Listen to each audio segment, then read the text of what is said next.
Hello, and thank you for joining me today on this really sunny Friday here in the UK. It's beautiful. And I've just come back from my LA trip with Siouxsie to Pasadena, where we played at the Cruel World Festival, which was just amazing. And there was me saying I was going to keep posting on Tuesdays and Fridays, and do you know what?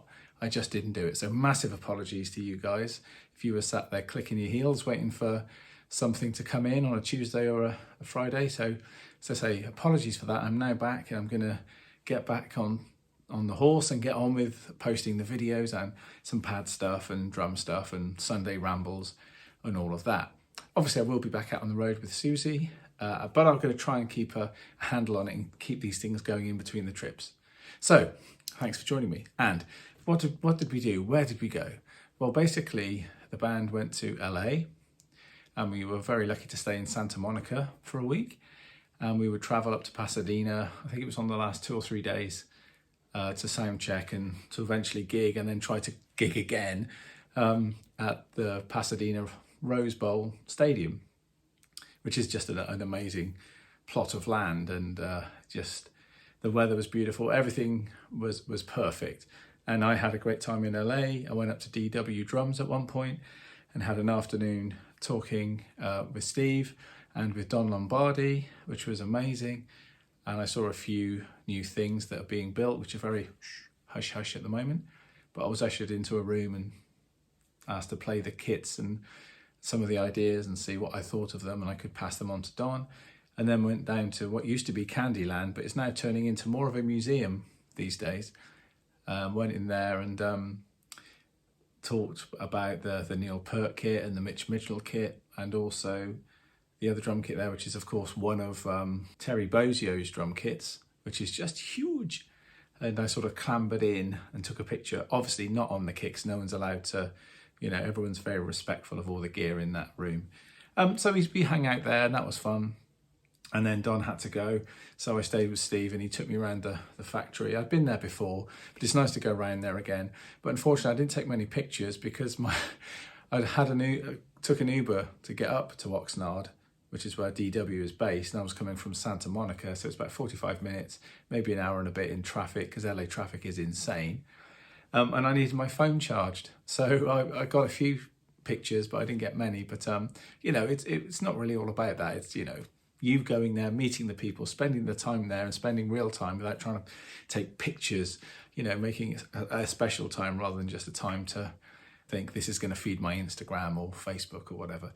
So that was lovely, cool to do that. I went to a very cool shop called Jadis, which I took loads of pictures in, and I was going to go on my own, and the rest of the guys weren't too interested. And then come the morning, we were having breakfast together, and they all said, "Oh, I'll come down with you." Yeah, I'll come down. And in the end, all of us went down, all the band went down.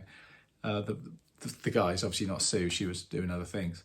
And it was just amazing, and it's this like real crazy curiosity kind of museum that's based in a shop that's just got all these old, really cool kind of movie props and bits of memorabilia and artifacts and stuff from the early, 1930s maybe, that sort of period of film. And there's some wicked stuff in there, and I'll post a few pictures, and you're probably looking at them right now. So that was groovy. But of course we were there really to get on with playing a gig, and there was massive drama around the Saturday night, which is when we should have been headlining the festival. And we were there on site. So basically, I'll keep it a very short story, but we were on site, 30,000 people there. As we turned up backstage and getting out of our people carrier, one of those Mercedes Sprinter buses, there was Echo and the Burning Men were on playing Killing Moon. That was a real moment, stepping out to that. Then we were ushered backstage because, of course, Siouxsie's headlining, so we had the Winnebagos and everything at the back, and a nice area with decking and big plush sofas and plenty of food, and all our rider was well stocked and everything. It was lovely. And come nearer showtime, we had Love and Rockets were on, they were great, and then Iggy was fantastic, and I took a little clip of Iggy, which you may be watching now or you may be watching in a minute, depending how I edit this. But that was cool, and what a great band, and what a great performer. He was just out there giving it 110%. And then we went in to get changed, putting the makeup on and getting ready in our black suits and everything, and getting into the vibe. And Chris had noticed there had been some fork lightning over the mountains, just over yonder, as they would say. And it was like, oh, that doesn't look too promising, but I'm sure it's going to be fine. And then all of a sudden, I think it was like 15 minutes before Iggy's set was due to finish, it just cut out.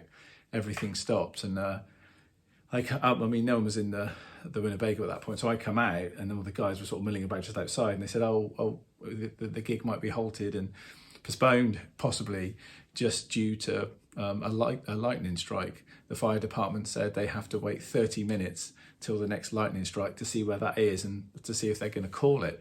And of course, you never think someone's going to call a festival, because there's 30,000 people there, a lot riding on it, But of course, at the same time, obviously, we need to be safe because, lightning hits that stage and it comes down. That's just not even worth thinking about. But of course, when you're there, you're not really thinking of that. So the management came up and said, look, just take a seat, grab a drink, relax, we'll see what's going to happen. And eventually they did pull it, as I say, keeping the story very short. There was plenty of toing and froing of we might be on in half an hour, we might not. Get changed, we're going back to the hotel. Then hang on a minute, it might yet be happening. We might play for the last half an hour just so the people are happy, because people were starting to get a bit upset in the audience. People shouting refunds and some people throwing bottles and stuff at the stage. It didn't get too ugly. I don't want to paint a picture that it got out of hand. It didn't. It wasn't like that second Woodstock or anything. It wasn't like bad news. There was just a feeling that people weren't happy. Then eventually they pulled it anyway. So we stayed on site. We drank champagne. Of course, there's some tears because we were all ready to go and we were revved up. And all of the last few weeks has been aiming just to get this gig nailed and everything, and mentally that is. And we've done some great gigs in Europe as a pre kind of. Anyway, so there we were, faced with it not happening. And as we were chilling, the organisers came back with Doug, the manager, and said, look, okay, and our tour manager Sue as well, and said, okay, we're going to come back and do it tomorrow, only if you guys can make it, because we were due to fly back on the Sunday. So basically, again, long story short, we all made ourselves free and come back the next night. And now some people were very upset with that because they had to get planes and trains and automobiles back to wherever they were coming from. But the next night we got, which was obviously the Sunday night, we got at least 21,000 people showed up. So we lost a few from the 30 from the night before. But I feel that we did the right thing to come back and play again, rather than saying we'll see you next year or trying to make it up somehow. It was just great to be able to say, see you tomorrow night. And Gary Newman was staying on site anyway in his tour bus, so he agreed to start at like 6 o'clock. So there was, obviously the next day there was only 3 acts. There was Gary playing for 45 minutes or an hour. Then Iggy agreed to come back again, which I thought was brilliant because he'd virtually done his set anyway, but he came back again. And they offered, because we were headlining, they said, look, you guys just go on and do your normal theatre sort of show that you would do for an hour and a half or something, plus encores. So as I say, I'm really sorry for the fans that couldn't come back because of flights and any sort of family ties or job work stuff they had to go and do. I understand that, and we were all devastated that those people couldn't come back the next night. But it was also wonderful to go out with that sort of gung-ho spirit of the show must go on. And I'd spoken a couple of weeks ago about I was slightly nervous about gigging in Europe again after COVID, because I'd spent so much time in the studio and doing smaller theatres and club gigs and pub gigs around England, since then, but not really stepped on a stage with 3,000 people. And of course, that night was 21,000 people, and I knew that was coming. And I think I posted it, as I say, on my Instagram, something about a bit of stage fright. And I've had a few people write to me about that, actually, which is great. So it touched a nerve with a lot of people, and that's great. I wasn't doing it for any other reason than just to reach out to people and say, look, we're all going through this as well, and if I can help, I'll try. So yeah, I can safely say that some of the mantras I was sort of going through over the 2 weeks between the Europe shows and that massive show the other week at Pasadena really helped, really got my mind into shape. I was visualizing me playing the drum set. I was visualizing me looking at the audience. I was visualizing me playing the songs, obviously, and visualizing any sort of potential things that could be an issue and how I could put them right on the drum kit and all that. And when I sat down and started meditating like that and getting into the set, you know, you can easily lose 2 hours, 3 hours just by going through everything and then saying your mantra again and so on. But anyway, it really worked. And if someone out there is thinking, oh, I'd like to know a bit more about that, obviously drop me a line. You know my email address, it's, you know, yeah, and my Insta, just contact me, we can go through it. And as I say, I was just at the side of that stage and I was ready to go out there and do my job. And I managed to rediscover the Rob that plays for Siouxsie, that last played with her in 2013 at the Royal Festival Hall for the Yoko Ono Meltdown Festival. I found him again. And of course, the one that was playing earlier from 2006 or something up to 2009, which is when we had the first chunk of touring. I managed to re-find that Rob in this whole process, because I've been Lorena McKinnon Rob, Simple Minds Rob, you know, some Peter Gabriel Rob, you know, all these sessions that I do and gigs. And so anyway, I rediscovered it. And as I say, I got out there, boom, gave it my all. I wanted to be there for Sue. I wanted to be there for the band. I wanted to be like the goalkeeper in the band, that if anyone was a bit kind of edgy and, oh, what's going on, just try and pile in and forget what I'm thinking, just pile in and make sure I've got their backs.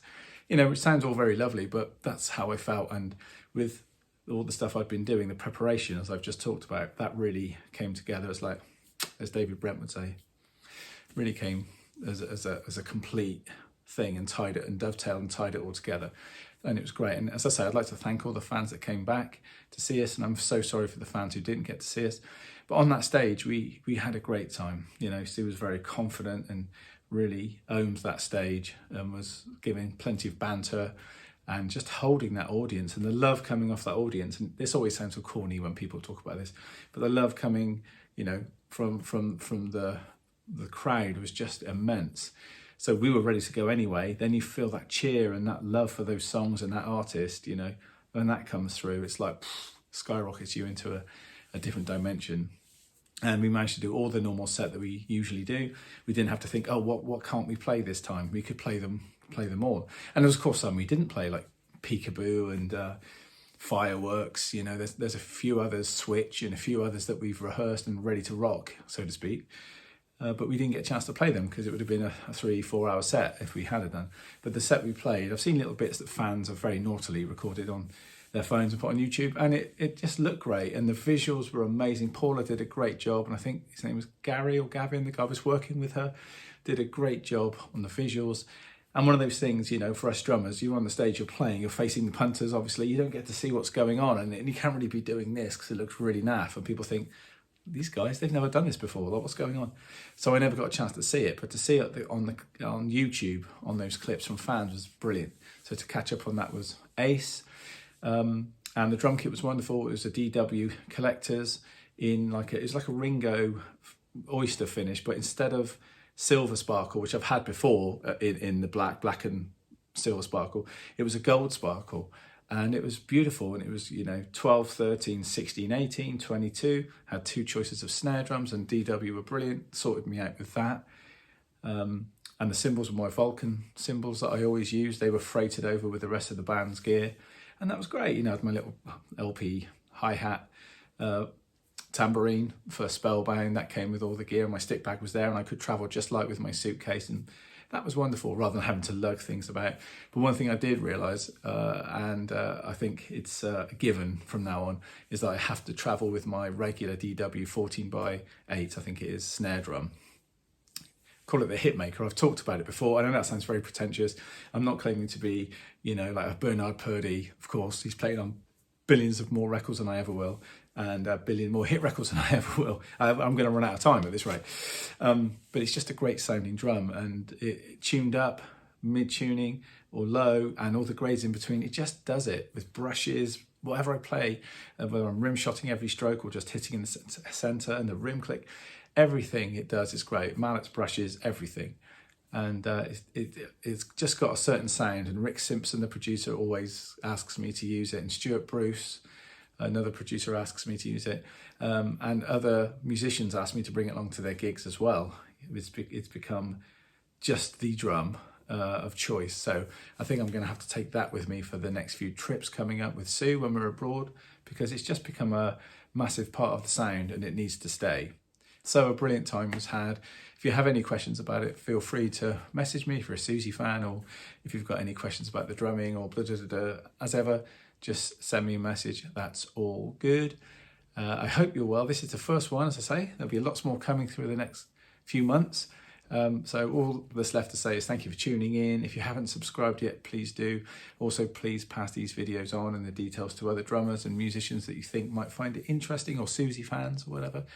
That would be great. I'm up to 819, so I'm creeping up the ladder to the 1,000 subscriber point very quickly. It's great, but I could do with a few more. So I'm going to go off to play a gig this evening in Bath, so I better go get ready. If you're gigging, have a great gig, have a lovely weekend. As I always say, enjoy life, enjoy music, enjoy everybody, and I shall see you next week. Okay, take care. Bye.